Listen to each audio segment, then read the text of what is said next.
चलिए मंत्र पाठ। ओम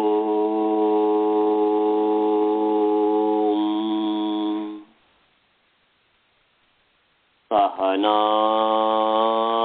भवतु सहनौ भुनक्तु सह वीर्यं करवावहै तेजस्विनावधीतमस्तु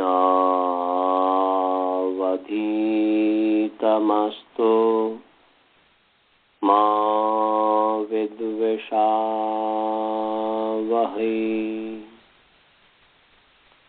येन धौता गिरः पुंसां विमलैः शब्दवारिभिः तमश्चाज्ञानजं भिन्नं तस्मै पाणिनये नमः।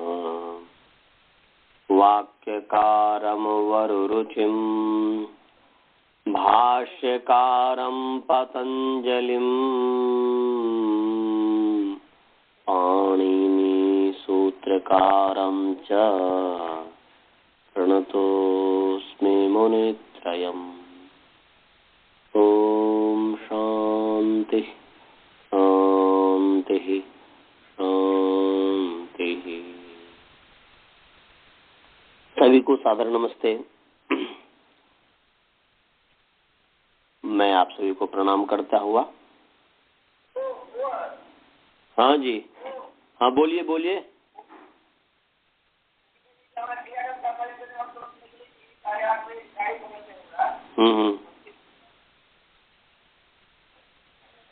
हाँ ठीक है, ठीक छे।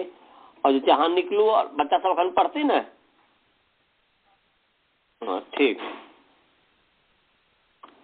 तो आप सभी का जो है रसामृति पाठ में स्वागत है।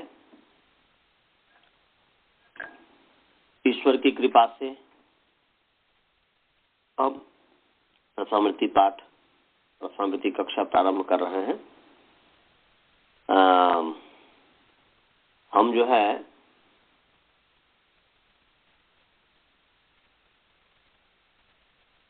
जो सिद्धि कर रहे थे वो है चिन्वंती की सिद्धि कर रहे थे। और चिन्वंती में जो ची धातु है पूर्वत सभी माने पूर्वत प्रति करके ची और झी आ गया पूर्वत। और ये जो है स्वादिगण की धातु है, इसलिए स्वादिभ्य स्नु, तो स्नु विकर्ण हो गया, तो ची स्नु और झी हो गया। और झी को जो है पूर्वत झोनता जो है अंग के संबंधी जो है प्रत्यय के अवयव झकार के स्थान में अंत आदेश हो गया, तो ची नु अंत ई हुआ। इस स्थिति में नु का जो उ है उसको इको ने किसी यण प्राप्त हुआ, परंतु परत्वात और वर्णाद अंगम बलीय, वर्ण कार्य से अंग कार्य बलवान होता है, ये परिभाषा है। तो इसलिए अंग ये जो है नु जो है वर्ण कार्य है और अचि धातु भ्रुवाम योरी अंगो बंगो जो है अंग कार्य है। तो वो यहाँ पर अचि धातु भ्रुवाम योरी अंगो बंगो से वो भंग प्राप्त हुआ, क्योंकि अचि धातु भ्रुवाम योरी अंगो बंगो कहता है, हमने आपको बताया था पिछले पाठ में कि अचि परता माने अजादौ प्रत्यय परता, क्योंकि यहाँ पर अंति जो है झी को जो झ को जो अंत हुआ और अंति जो बना, तो अंति को मान करके चीनू की अंग संज्ञा है। तो अंग संज्ञा होता ही है तब जबकि प्रत्यय परे हो, इसलिए भले ही यहाँ पर प्रत्यय की अनुवृत्ति नहीं आ रही है, परंतु एक साक्षेपवाद जो सिद्धांत है कि अपेक्षाकृत जब ही अंग है तो प्रत्यय होगा ही होगा, इसलिए प्रत्यय विशेष्य है और अचि विशेषण है और सप्तमी है, इसलिए यस्मिन विधि सदादा वल ग्रहणे। इस परिभाषा के आधार पर यहाँ पर तदादि विधि हो जाती है, इसलिए अचि का अर्थ हो गया अजादौ। तो अजादौ प्रत्यय परतः या अचि प्रत्यय परतः, अचि परतः, ये दोनों में बोला था। सबसे अच्छा होगा कि भाई जो नियम है, रूल्स है, यदि कहीं पर भी अचि परतः यदि लिखा हो तो वहां पर यही समझना चाहिए कि अजादो प्रत्यय परतः। ये शिक्षा का काम है, ये गुरु का काम है, आचार्य का काम है बतलाना कि इसका क्या सही अर्थ है। तो इसका वर्चुअली जो अर्थ हुआ अचि मने अजादो प्रत्यय परतः। प्रश्नावृत्ति में अचि परतः ऐसा लिखा हुआ है तो कोई बात नहीं, उसको उस पर हमें ध्यान नहीं देना है कि यहाँ पर जो है अचि परतः क्यों लिखा, ये गलत लिख दिया या क्या, कुछ भी नहीं। वो तो ग्रंथ को भी ध्यान में रख करके व्यक्ति की भी इतना बड़ा न बन जाए, एक बार जब समझा दिया गया तो उसको बार बार, जैसे मैं भी कहता हूँ ना कि पीछे का मैं समझा दिया तो फिर बार बार उसको क्यों मैं बोलूं। तो ऐसे ही इन्होंने जब प्रश्नावृत्ति यदि क्रम से पढ़ाया, पहले समझा दे तो बार बार क्यों बोलेंगे। इन सभी भावनाओं को ध्यान में रख करके ऐसा अर्थ किया जाता है, सीधे अचि परतः ऐसा कर देते हैं, परंतु एक्चुअली जो इसका अर्थ होगा कि अजादो प्रत्यय परतः, ये ध्यान रखिएगा। तो अजादो प्रत्यय परतः स्नु है, स्नु प्रत्यय है, इसलिए प्रत्यय ग्रहणे अंतग्रहणम, तो स्नु प्रत्यांतस्य ये अर्थ हो गया। स्नु प्रत्यांतस्य अंगस्य, अंग है ही, और योह जो है, ई और उ जो है, योह का संबंध जो है धातु के साथ है, तो इवर्णांतस्य उवर्णांतस्य च धातोः अंगस्य। अब भ्रू इत्येतश्च अंगस्य अंतस् अलः स्थाने संख्याक्रमेण इयंगु वंगौ आदेशो भवतः। संख्या क्रम से यथासंख्यम सवनाम, ई को इयंग और उ को उवंग आदेश होता। तो यहाँ पर देख लीजिए, चीनु जो है ये स्नु प्रत्यांत है चीनु, और अंति आजादी प्रत्यय परे है, तो आजादी प्रत्यय परे है और चीनु स्नु प्रत्यांत है। तो इस स्नु प्रत्यांत जो अंग है इसके अंतिम अल है उ, अलुंत्यस परिभाषा से इस उ के स्थान पर जो है उवंग हो गया, उवर्णांत जो ये है कि मन स्नु प्रत्यांत के अंतिम, तो उसको ये उ को है उवंग आदेश हो गया।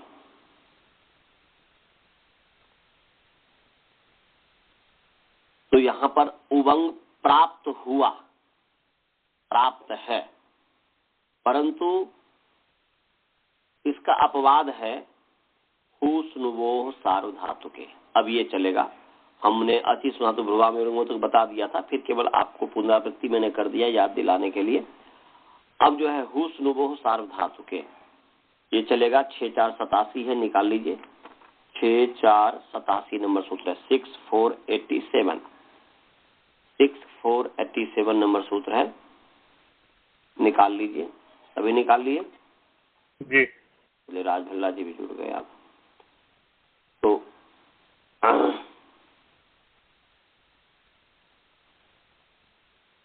निकाल लिया अभी जी।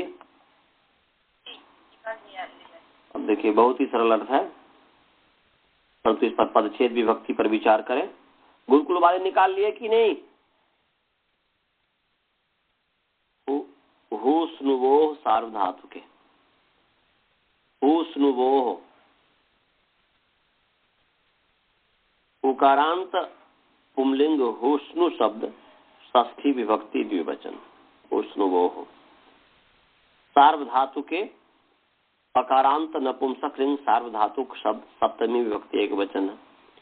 आप कहेंगे कि सार्वधातु के को आपने नपुंसक कैसे बता दिया? तो तिंशित सार्वधातुकम, वहां नपुंसक लिंग है ही। तो वही सब ध्यान में रख करके पता करना पड़ता है कि शास्त्र में जैसा प्रयोग हो वह उसके आधार पर पता करना होगा कि कौन सा लिंग है कौन सा लिंग नहीं है। तो सार्वधातु के नपुंसक लिंग है, सप्तमी विभक्ति एक वचन। अब इसमें समास है हुस्नुवोह में, हुश्च स्नुश्च इति हुस्नुवोह। हाँ जी, कुछ पूछना है? गुरुकुल वाले को कुछ पूछना है?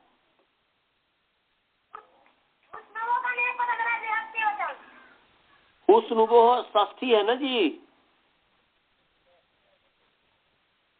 षष्ठी विभक्ति द्विवचन है ना जी। अब बताए गुरु का क्या है?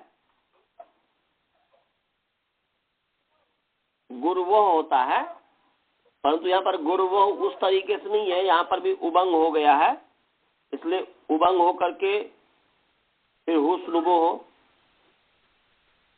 हु है और स्नु है उससे ओस आ गया, हु है और स्नु है उससे ओस आ गया, और फिर उबंग इत्यादि उबंग होकर के हु स्नुबोह बन गया है।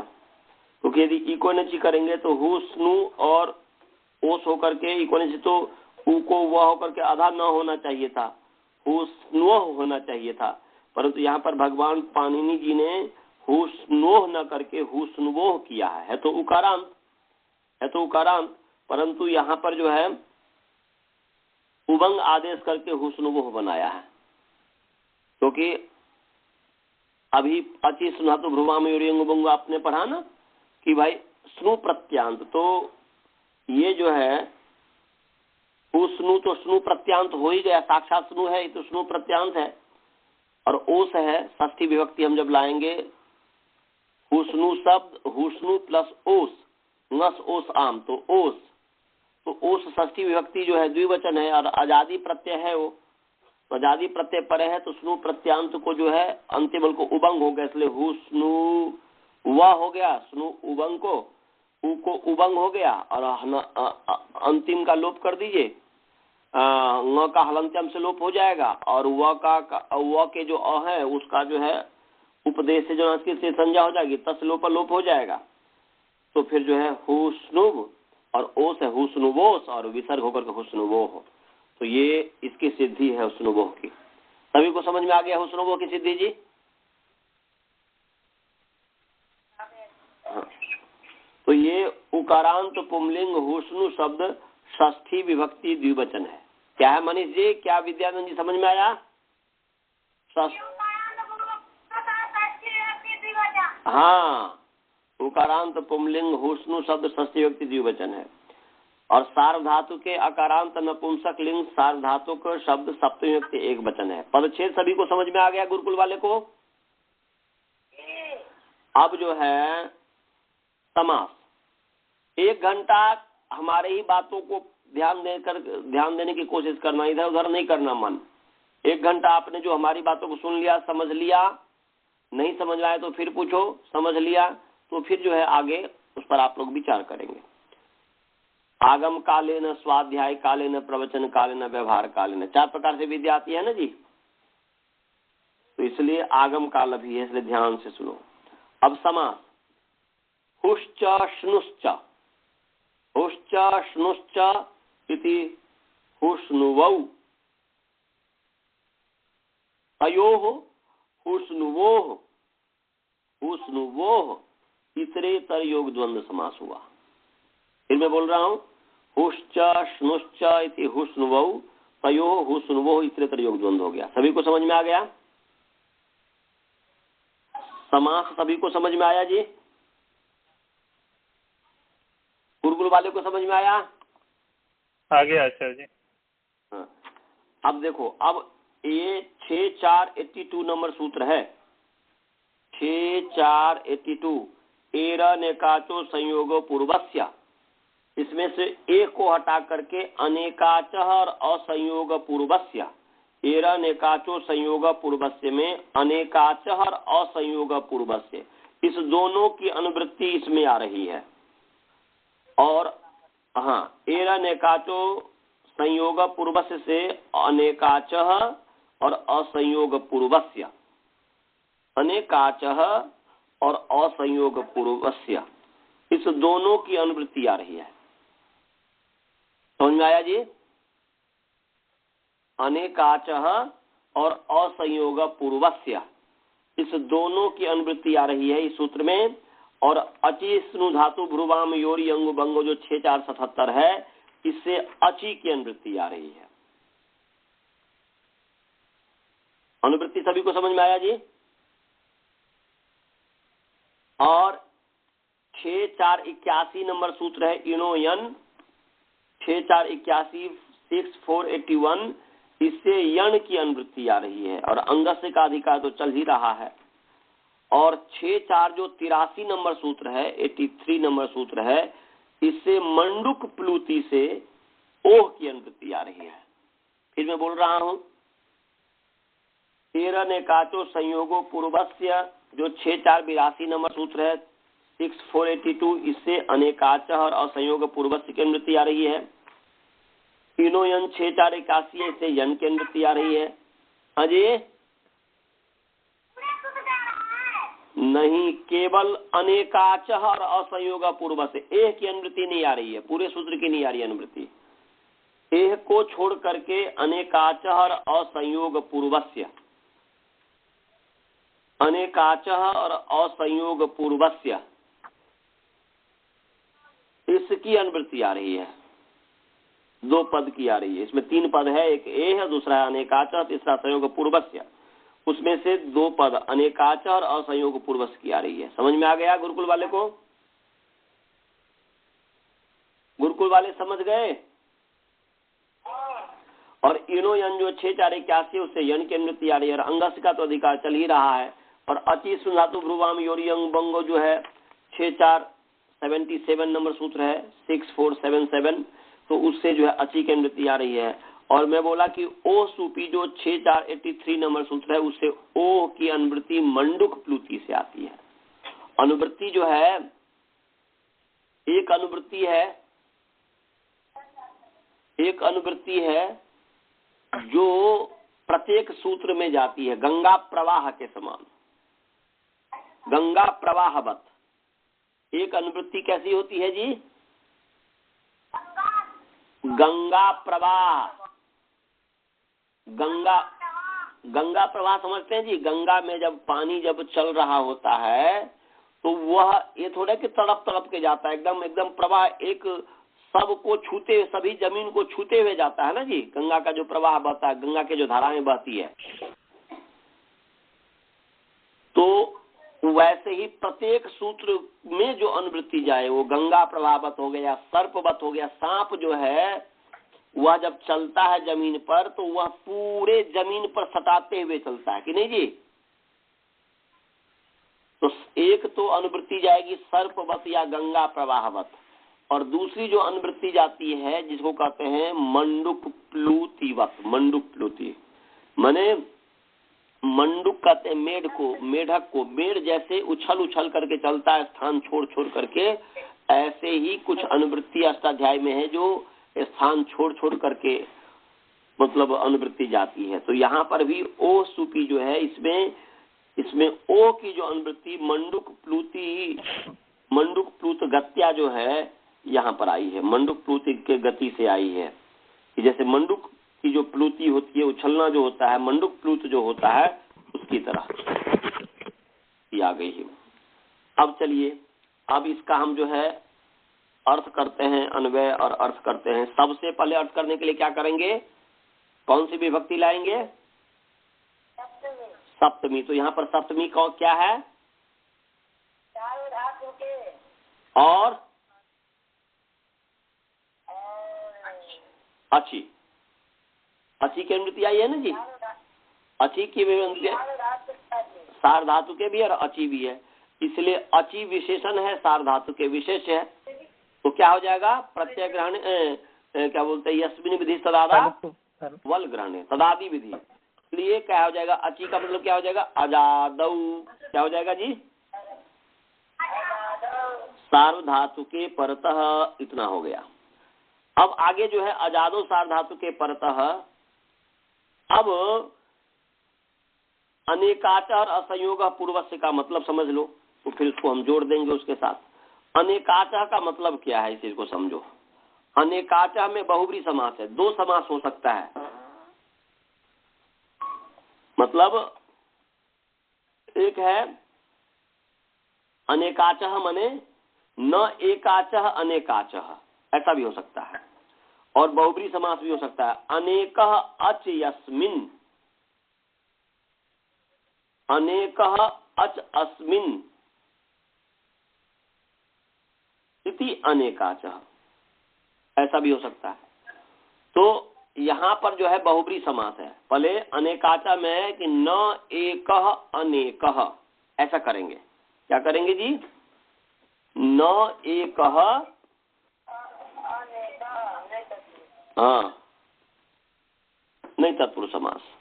और फिर अनेकः अच यस्मिन्, अनेकः अच यस्मिन् स अनेकाच, अनेक अच है जिसमें बहुब्रीहि समास हो गया, अनेक अच है जिसमें वो अनेकाच हो गया, अनेक अच है जिसमें वह अनेकाच हो गया। माने एक से अधिक अच, 2 3 4 5 6 इत्यादि 2 से, तो अनेक अच है जिसमें वह अनेकाच हो गया।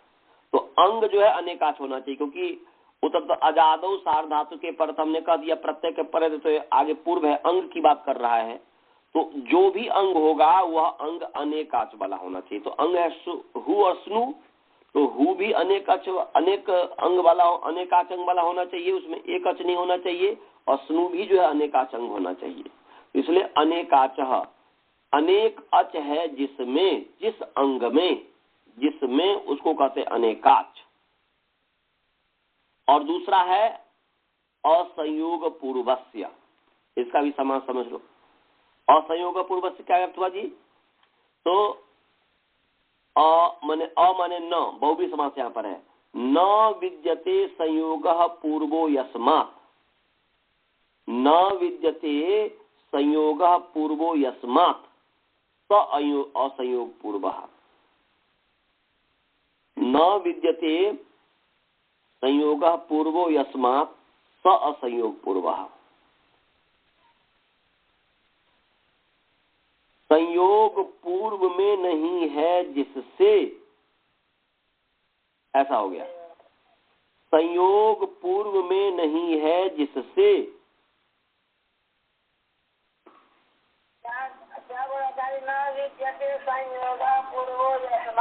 स असंयोग पूर्वः, माने संयोग पूर्व में नहीं है जिससे, संयोग पूर्व में नहीं है जिससे उसको असंयोग पूर्व कहते हैं। अनेकाचा और असंयोग पूर्व से का समास समझ गया जी? अनेकाचा का मतलब कि जिसमें अनेक अच हो, यह अर्थ हुआ। और असंयोग पूर्वस्य का मतलब हुआ कि जिससे पहले संयोग न हो। संयोग का मतलब हमने समझा दिया हुआ कि हलोनंतरा संयोग, अजबीर भविता हल संयोग संज्ञासु, माने अचों से जो रहित हल है उसका नाम संयोग है। तो जिससे पूर्व में संयोग न हो, जिससे पूर्व में संयोग न हो, इसका मतलब कि संयोग तो हलों का होता है, आपस में अपने से भिन्न जाति का होता है। इसका मतलब यह है कि जिससे संयोग पूर्व में नहीं हो, तो वह अच की बात कर रहा है, अपने आप पता चल जाएगा, अपने आप पता चलता है, क्योंकि संयोग तो हलों का होता है। तो हल से भिन्न क्या है? अच है। तो ऐसा कोई अच होना चाहिए जिससे पूर्व में संयोग नहीं होना चाहिए, इससे ये पता चलता है, इससे ये निकलता है। तो असंयोगो पूर्वस्य जो है, यह ऊपर से ओह सूपी से मंडूक फ्लूपी से ओह की जो अनुवृत्ति आई है, उस ओह का विशेषण बन गया।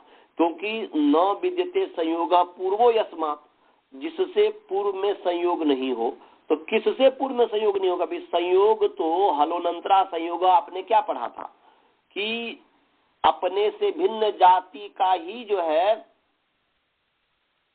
बोलते ना अपने से क्या मैंने बताया था जी? हलोनंतरा संयोग, व्यवधान रहिता हल संयोग संज्ञासु, ये बताया था। व्यवधान रहित हल, तो किसका व्यवधान होता है भाई? अपने से भिन्न जाति का व्यवधान होता है। तो हल से भिन्न क्या है? अच है। तो अच से भिन्न, अचों से जो रहित हल है उसका नाम संयोग है। तो यहाँ पर कह रहा कि संयोग पूर्व में नहीं होना चाहिए। तो किससे पूर्व में संयोग नहीं होगा भाई? तो अपने आप ही कि अच होगा। तो वह अच यहाँ पर किस रूप में है? ओह सूपी से, जो ओह की अनुवृत्ति आई मंडूक प्लूति से, उससे। तो अर्थ हो जाएगा संयोग पूर्व में नहीं है जिस उवर्ण से, उस उवर्ण का नाम है असंयोग पूर्व। असंयोग पूर्वस्य उवर्णस्य, माने असंयोग पूर्वस्य किसका विशेषण बन जाएगा जी? बोलिए आप सभी, सभी के लिए। असंयोग पूर्वस्य किसका विशेषण बनेगा? ओह का विशेषण बनेगा, माने ऊ का विशेषण बनेगा, क्योंकि ऊ का ही षष्ठी है ओह, गुरु का गुरोह। तो संयोग पूर्व में, इसका मतलब कि संयोग पूर्व में नहीं है जिस उवर्ण से, ऐसे असंयोग पूर्व वाले जो उवर्ण के स्थान में क्या होता है, यन आदेश होगा। तो इसमें दो शर्त बताया, एक अनेकाच अंग होना चाहिए और दूसरा असंयोग पूर्वस्य उवर्ण, ये माने उवर्ण होना चाहिए, असंयोग पूर्व वाले उवर्ण।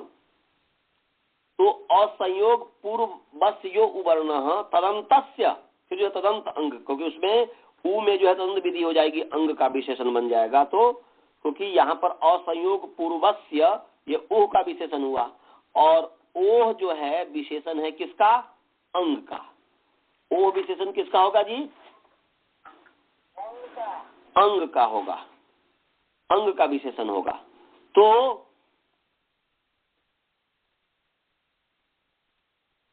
अंग का विशेषण होगा, हाँ ठीक है, हाँ अंग का विशेषण होगा। तो आइए यहाँ पर पहले देखते हैं कैसे क्या है। अब अर्थ यहाँ पर देखेंगे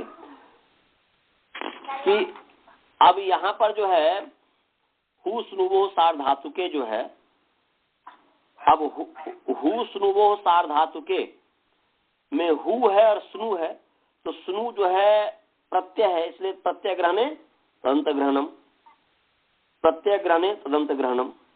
तो स्नु प्रत्यांतस्य, ये अर्थ हो गया, स्नु प्रत्यांतस्य ये। और हु इत्येतस्य अंगस्य, हु अंगस्य, हु इति एतस्य अंगस्य। यहाँ पर हु तो धातु है, हु जो है धातु है, तो उसमें धातु में तंद विधि का कोई तुक ही नहीं बदले, उसमें तंद विधि नहीं करेंगे, जहां पर संभव होगा वहीं पर तंद विधि करेंगे। तो यहाँ पर हु इति एतस्य अंगस्य, हु जो है अंग का विशेषण है, स्नु में तदंत विधि प्रत्यांत हो गया, स्नु में तदंत विधि हुई इसलिए क्योंकि प्रत्यय होने की वजह से स्नु प्रत्यांतस्य। हालांकि अंग का भी विशेषण है, परंतु वहां पर अंग का विशेषण की आवश्यकता नहीं है, सीधे तदंत विधि हो जाएगा स्नु प्रत्यांतस्य। तो स्नु प्रत्यांतस्य, तो ये हु और स्नु प्रत्यांत, ये इसका विशेषण है अनेकाचः अंगस्य। ये अनेकाचः जो है न विद्यते एका अनेकाचः, माने न विद्यते अनेकाचः के मैंने क्या समझ बताया था, अनेकः अच यस्मिन, ऐसा अनेकः अच यस्मिन, माने न विद्यते एकः अच यस्मिन, भाव ये हुआ कि जिसमें एक अच नहीं है, एक से अधिक अच है, उसको कहते हैं अनेकाच। तो स्नु प्रत्यांत और हु अंग, हु ये अंग और स्नु प्रत्यांत ये अनेकाच अंग होना चाहिए। तो यहां पर जैसे देख लो, यहां पर जैसे देख लीजिए कि स्नु प्रत्यांत का देखिए, स्नु प्रत्यांत ची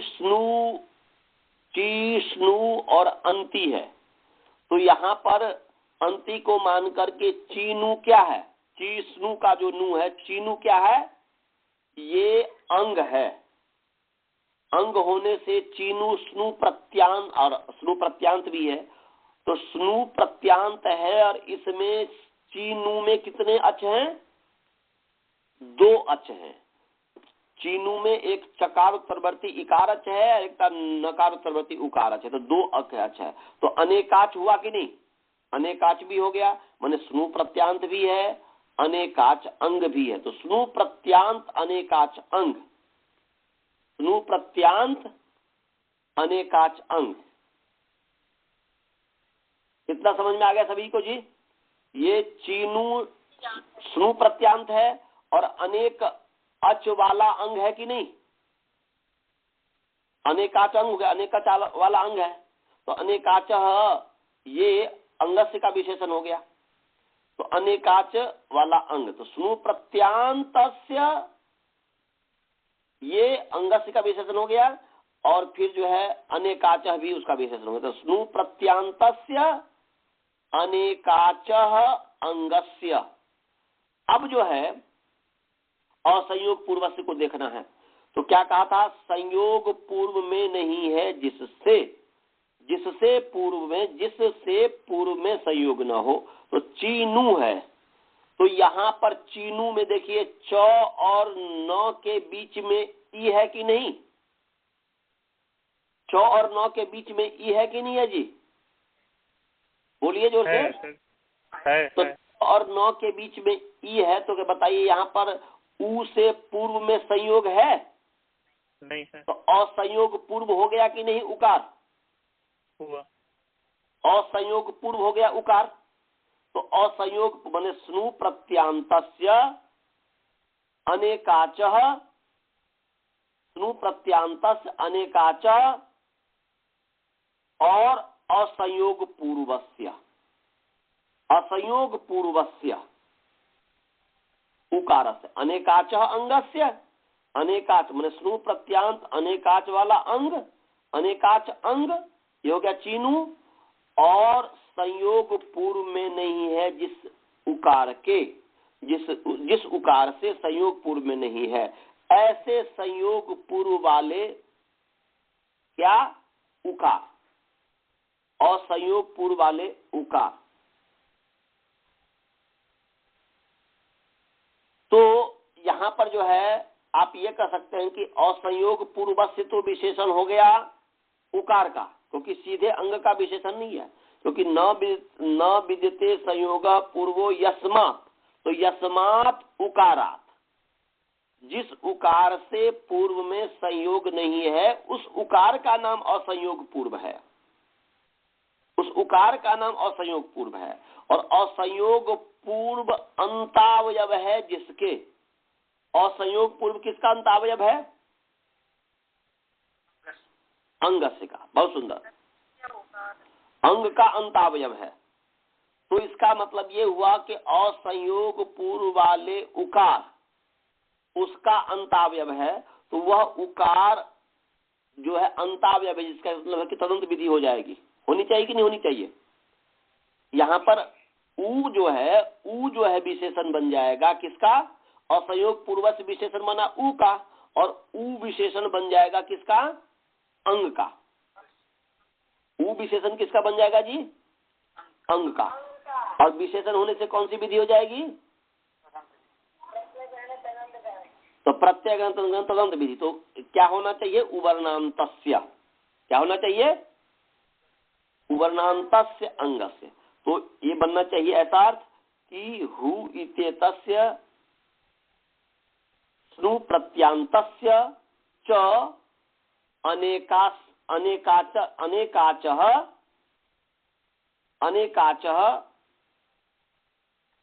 अंगस्य, अनेकाचः अंगस्य का विशेषण है, अनेकाचः अंगस्य असंयोग पूर्वस्य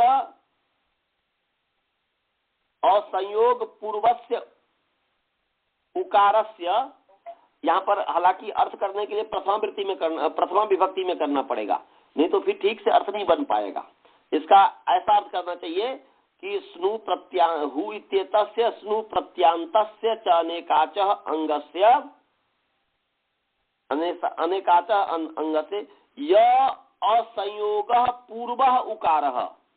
ऐसा क्योंकि अनेकाच अंग वाले का जो असंयोग पूर्व वाले उकार, फिर जो है तदंत विधि उकारः तदंतस्य।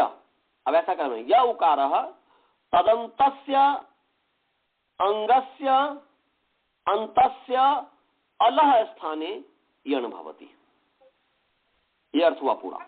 फिर मैं बोल रहा हूं कि अजादौ सार्वधातु के परतः, ये तो पहले आ जाएगा, पहले मैं बता दिया था कि अजादौ सार्वधातु के परतः हु इत्येतस्य अंगस्य स्नु प्रत्यांतस्य चांगस्य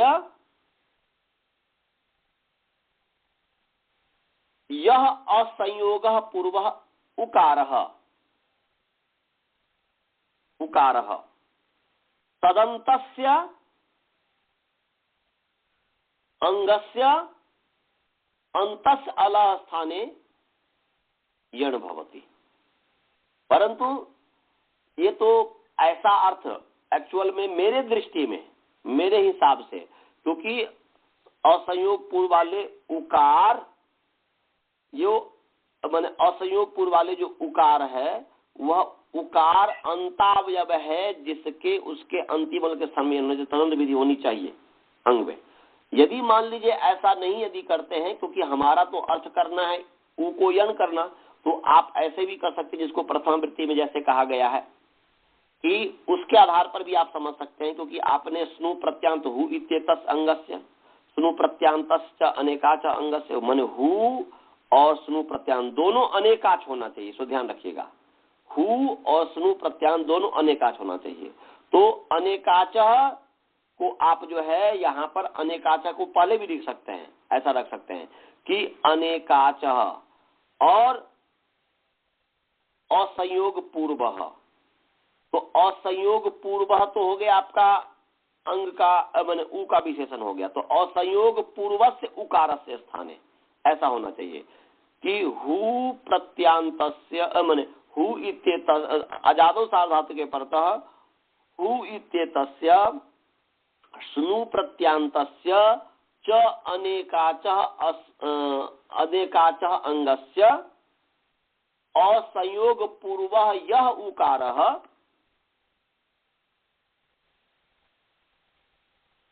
तस् स्थाने यण भवति। तदंत करेंगे तब यह उकार कर दीजिए, नहीं तो सीधे अनेकाच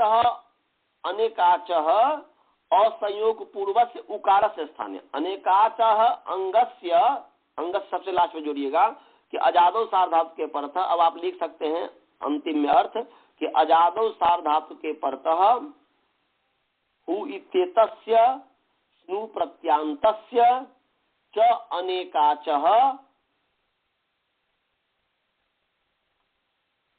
अंगस्य असंयोग पूर्वस्य उकारस्य स्थाने यण भवति। ये हो गया। फिर मैं बोल रहा हूं कि अजादो सार्वधातु के परतः हु इत्येतस्य स्नु प्रत्यांतस्य अनेकाच अंगस्य असंयोग पूर्वस्य, उसका अवयव है अंगस्य का, फिर अवयव हो जाएगा। यहाँ पर तदंत विधि नहीं करेंगे तो ऐसा कीजिएगा कि यहाँ पर अंगस्य में जो षष्ठी है उस अंगस्य का असंयोग पूर्वस्य के साथ जो संबंध होगा, तो बताइए चीनु जो अंग है उस अंग का ऊ क्या है, बोलो। चीनु जो अंग है उस अंग का ऊ क्या है, अवयव है कि नहीं? अवयव है ना जी। तो अवयव अवयवी भाव संबंध हो जाएगा। तो यहाँ पर आप जो है ये अंगस्य में जो षष्ठी है उस षष्ठी का असंयोग पूर्व के साथ जो संबंध करेंगे वो अवयव अवयवी भाव संबंध हो जाएगा। इसलिए आप तो इसके आधार पर आप अर्थ कर सकते हैं कि अजादो प्रत्यय परतः हु इत्येतस्य स्नु प्रत्यांतस्य च अनेकाच अंगस्य अवयवस्य, इसमें अवयवस्य जोड़ दीजिए, अनेकाच अंगस्य अवयवस्य असंयोग पूर्वस्य उकारस्य स्थाने यण भवति। ये अब अर्थ पूरा हो गया।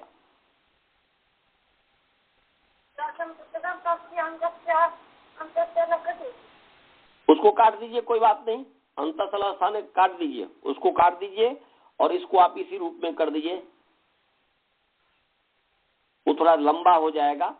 इसलिए ये अर्थ ठीक है कि अजादौ प्रत्यय परतः हु इत्येतस्य अंगस्य स्नु प्रत्यांतस्य च अनेकाच अंगस्य। अंगस्य को बार बार कहने की आवश्यकता नहीं है। यदि मैं मुख से निकल जा रहा है तो एक ही अंगस्य एक ही बार लिखिएगा, दोनों का संबंध कर देंगे। हु इत्येतस्य स्नु प्रत्यांतस्य च अनेकाच अंगस्य अवयवस्य असंयोग पूर्वस्य उकारस्य स्थाने यण भवति। समझ गया जी? स्थाने तो हो गया, षष्ठी स्थाने से आ गया।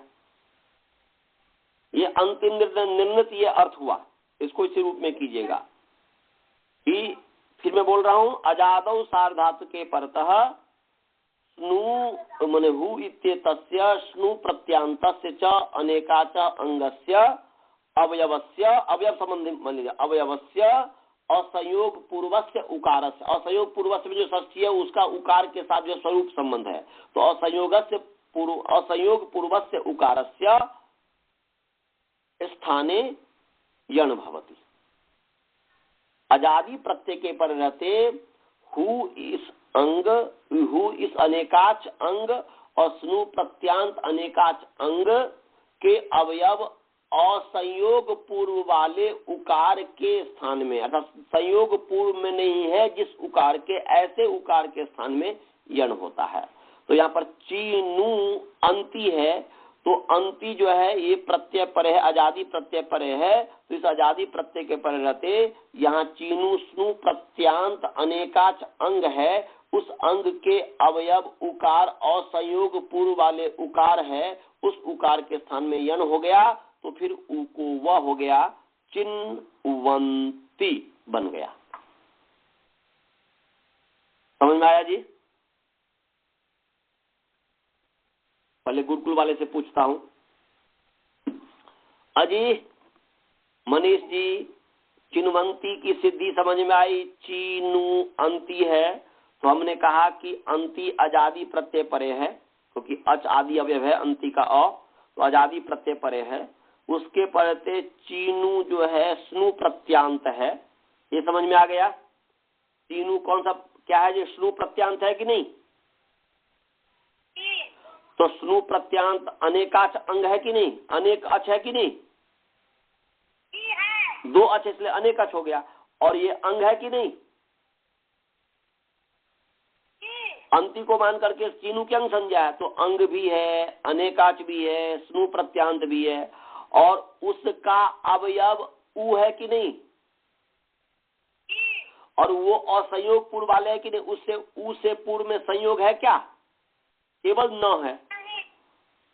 उ से पूर्व में न है इसलिए न और च का संयोग नहीं है बीच में ई का भिन्न जाति का व्यवधान है इसलिए असंयोग पूर्व वाले है तो असंयोग पूर्व वाले उकार के स्थान में यण हो गया तो उ को वह हो गया स्थानांतरतम से या यथासंकम से तो उ को वह हो गया।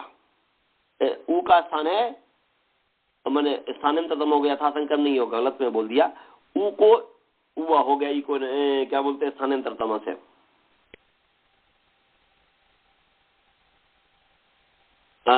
उ का स्थान क्या है?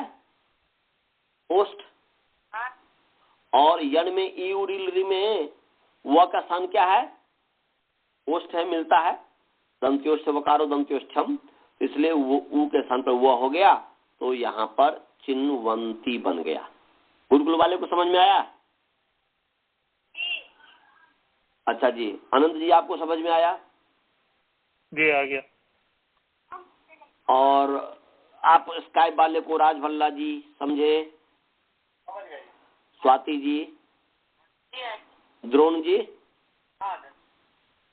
और आप समझ गई बहन जी वसुधा जी? जी आ गया जी अच्छा समझ में आ गया। और गीता जी वासुदेवन जी? एक गीता किन का नाम है ये इसमें लिखा हुआ रहता है? अच्छा आपकी धर्मपत्नी का नाम वो भी पढ़ती हैं क्या?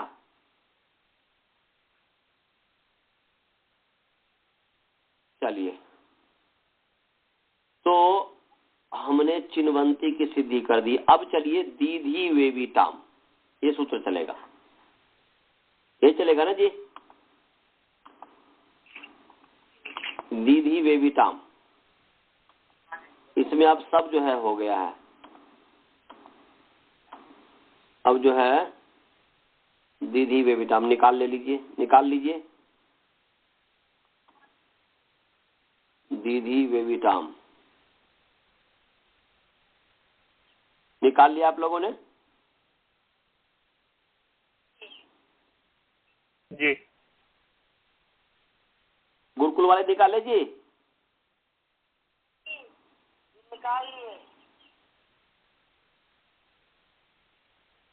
दीधी वेविटाम चलो दीधी वेविटाम सकारांत सकारांत पुंलिंग दीधी वे वित शब्द षष्ठी विभक्ति बहुवचन है। फिर मैं बोल रहा हूं, सकारांत पुंलिंग दीधी वे वित शब्द षष्ठी विभक्ति बहुवचन है और बस इसमें एक ही है पद। छह सभी को समझ में आ गया जी। एक ही पद है दीधी वे विताम। अब इसमें समास है दीधी च, धातु है दीधी च वेवी च इट च, दीधी च वेवी च इट च इति दीधी वेवीटः। दीधी च वेवी च इट च इति दीधी वेवीटः तेषाम दीधी वेवीटाम। कौन सा समास हो गया? बट दीधी च वेवी च इट च, ये बहुब्री समास कैसे हो गया जी? बट कैसे हो गया जी? दीधी च वेवी च इट च, ये चौ बार में आ रहा है। चौ जिसमें बार बार आए उसको तो कहते हैं द्वंद्व समास। आपने कैसे समझ लिया जी? इतरेतर योग द्वंद्व है यार।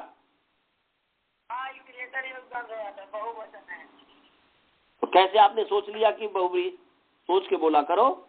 दीधी च वेवी च इट च इति दीधी वेवीटः तेषाम दीधी वेवीटाम।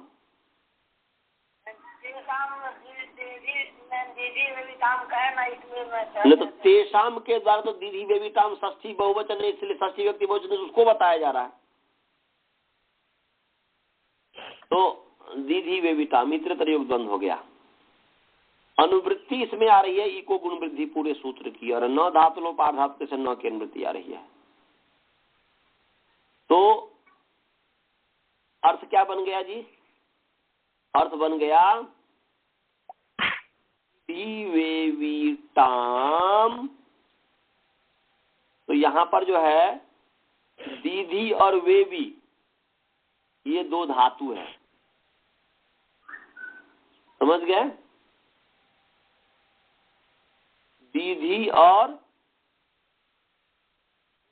वेवी ये दो धातु है, दो धातु है। दीधी धातु है दीप्ति और देवन अर्थ में, दीधिंग दीप्ति देवनयोः धातु है, देख लेंगे। दीधिंग दीधिंग दीप्ति देवनयोः, दीप्ति और देवन अर्थ में है, खेलने अर्थ में है, देवन अर्थ में है। और वेवी जो धातु है वेविंग वेतिना तुल्ये, क्या बोला था? दीधीं दीप्ति देवनयोः। हाँ, दीधीं दीप्ति देवनयोः।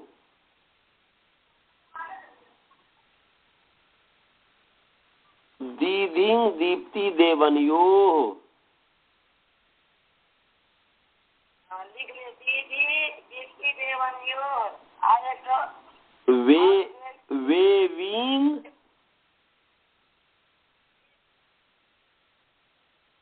वेविं वेतिना तुल्ये।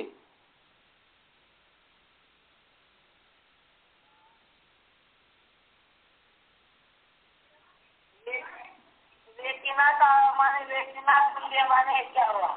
वेति कहते हैं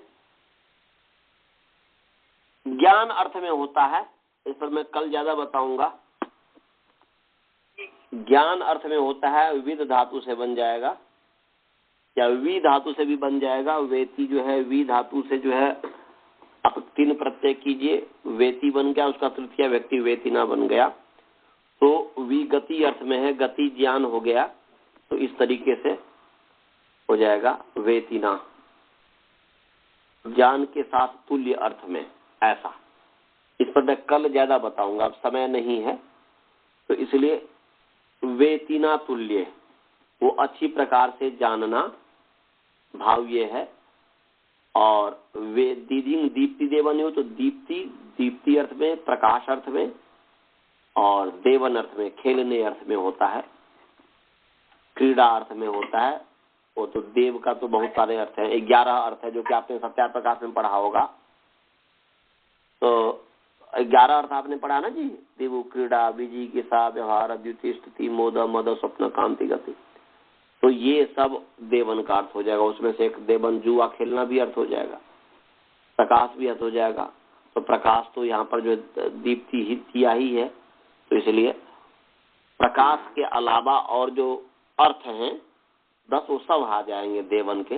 परंतु लोक व्यवहार में देवन माने क्रीडनम, जुआ खेलना, ऐसे अर्थ में ले लेते हैं। तो परंतु हम जब यौगिक अर्थ के आधार पर सब अर्थ हो जाएगा। तो दीधिंग दीप्ति देवन्यो, दीप्ति और देवन अर्थ में है। वेविंग जो है वेतिना तुल्य, वेति के साथ तुल्य अर्थ में है, ज्ञान के साथ तुल्य अर्थ में है, अर्थात जानने अर्थ में है। तो ये और इट जो है आगम है। इट जब आगम होता है, इट जो है आगम होता है, जो कि इससे पहले इट का प्रसंग नहीं आया कि आया है? हाँ, तो इसमें नुम का आगम तो समझ, अभी पता नहीं चला, आद्य तो आपने बोल दिया। वो तो बोला हुआ हूँ। कित और कित, तो कित के संबंध में बोला होगा। नुम का कह दिया, कित का कह दिया हूँ। अब जो है इसका इट का शायद इसमें आएगा, इट आगम का। तो इट आगम है, तो उस इट के स्थान में जो गुण वृद्धि प्राप्त होगा वो नहीं होंगे। तो हो गया दीधिंग धातु, वेविंग धातु, इसके यदि इक के स्थान में गुण वृद्धि हो तो नहीं होगा, और इट के स्थान में गुण वृद्धि हो तो नहीं होगा। तो इसलिए हो जाएगा दीधिंग दीप्ति, दीधिंग दीप्ति देवन्यो, वेविंग वेतना तुल्ये, इत्ते तस्य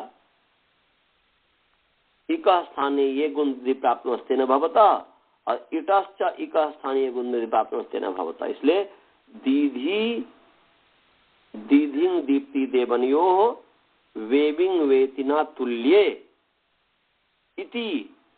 अब दोनों को लेंगे तो इति एतयो इक स्थाने और इटश्च इक स्थाने ये गुण वृद्धि प्राप्त तेन भवतः। तो दीधि वेवीटाम इक स्थान में एक साथ करना चाहेंगे तो दीधि वेवीटाम इक स्थाने गुण वृद्धि न भवतः। ये हो गया दीधि वेवीटाम इक स्थाने गुण वृद्धि न भवतः, अर्थात दीधि वेवीटाम इक स्थाने ये गुण वृद्धि प्राप्त तेन भवतः। ये अर्थ हो गया सूत्र के आधार पर। दीधि वेवीटाम इक स्थाने गुण वृद्धि न भवतः, ये हुआ ये करके बस। दीधि वेवीटाम है ही, इको गुण वृद्धि है ही, न है ही, भवतः जोड़ दीजिए और कुछ नहीं है। दीधि वेवीटाम इक स्थाने गुण वृद्धि न भवतः। दीधि वेवी और इट के इक के स्थान में जो गुण वृद्धि प्राप्त हो नहीं होते। तो मैंने संस्कृत में बोला कि दीधि वेवी टाम इक स्थाने गुण वृद्धि न भवतः। क्या मैं बताया? दीधि वेवी टाम इक स्थाने गुण वृद्धि न भवतः। इसमें कुछ मैंने नहीं किया, केवल भवतः जोड़ दिया गुण वृद्धि द्विवचन होने के कारण, क्योंकि इको गुण वृद्धि ले आया। तो दीधि वेवी टाम है ही, इक जोड़ दीजिए, गुण वृद्धि जोड़ दीजिए, न जोड़ दीजिए, भवतः जोड़ दीजिए। तो दीधि वेवी टाम इक स्थाने गुण वृद्धि न भवतः। क्या अर्थ हो गया जी? दीधि वेवी टाम इक स्थाने गुण वृद्धि न भवतः। अर्थ सभी को समझ में आ गया जी? राजभल्ला जी समझ में आया? हाँ, रोहन जी समझ गए? हाँ, बहुत ही सरल है। और उसी का है कि दीधि वेवी ये दो धातु है, इट आगम है, अर्थात दीधि वेवी धातु के इक के स्थान में और इट के स्थान में जो गुण वृद्धि प्राप्त होंगे वो नहीं होंगे। क्यों नहीं होगा? यही तो ये कह रहा कि नहीं होगा। क्यों नहीं होगा वो बात छोड़ो ना, ये तो यही कह रहा कि प्राप्त होगा और नहीं होगा। जैसे कि इको वृद्धि कह रहा कि गित कित नित को निमित्त मान करके जो गुण वृद्धि होगा वो नहीं होगा। निषेध सूत्र है ना ये दीधि वेवी टाम। यही तो कह रहा है। यदि हो जाए तो आदिध्यनम नहीं बन पाएगा, आदिध्य का नहीं बन पाएगा, आविव्यनम नहीं बन पाएगा, आविव्य का नहीं बन पाएगा, पठिता कणिता नहीं बन पाएगा। यदि आप पठिता में पठिता कणिता, इस पठिता में ई को यदि गुण कर दोगे तो पठिता बनेगा कहाँ? वो तो पठेता बन जाएगा, तो अनर्थ हो जाएगा ना, वह जो है अशुद्ध हो जाएगा ना, जबकि पठिता होना चाहिए। तो इसीलिए पठिता पठितारो पठितारह, याद किए हो कि नहीं किए हो? तो पठिता पठितारो पठितारह, तो वहां पर पठिता में ई को यदि गुण कर दिया जाए, ईट आगम जो हुआ, तब तो ई को गुण करने के बाद पठेता बन जाएगा, अशुद्ध रूप हो जाएगा, इसीलिए नहीं हुआ। तो यही तो कह रहा है कि वहां पर गुण प्राप्त है। दीदी वेविताम कह रहा है कि इट के स्थान में गुण वृद्धि नहीं होते, ये कह दिया, इट के स्थान में गुण वृद्धि नहीं होते। समझ में आया जी? बस ये समझना कि दीदी वेवी धातु है, इट जो है आगम है। यहाँ पर दीदी वेवी के कारण इट को भी धातु नहीं मान लीजिएगा, दीदी वेवी के कारण इट को भी धातु नहीं मान लीजिएगा। यहाँ पर दीदी वेवी धातु है, तो दीदी च वेवी च इट च इति दीदी वेवी ट। कल हम इस पर कुछ चर्चा करेंगे, भाई जब दीदी वेवी दोनों जब धातु है तो इट धातु क्यों नहीं? इट को भी धातु कहना चाहिए, पर तो इट को धातु क्यों नहीं, इस पर हम जो है कल चर्चा करेंगे, वो समझाते हुए, और फिर आगे इस पर सिद्धि करेंगे। कोई प्रश्न किसी को? नहीं। मंत्र पाठ करें जी। ओम पूर्णमदः पूर्णमिदं पूर्णात् पूर्णमुदच्यते पूर्णस्य पूर्णमादाय पूर्णमेवावशिष्यते। ओम शांति शांति शांति। चलिए जी, सभी को सादर नमस्ते। नमस्ते नमस्ते।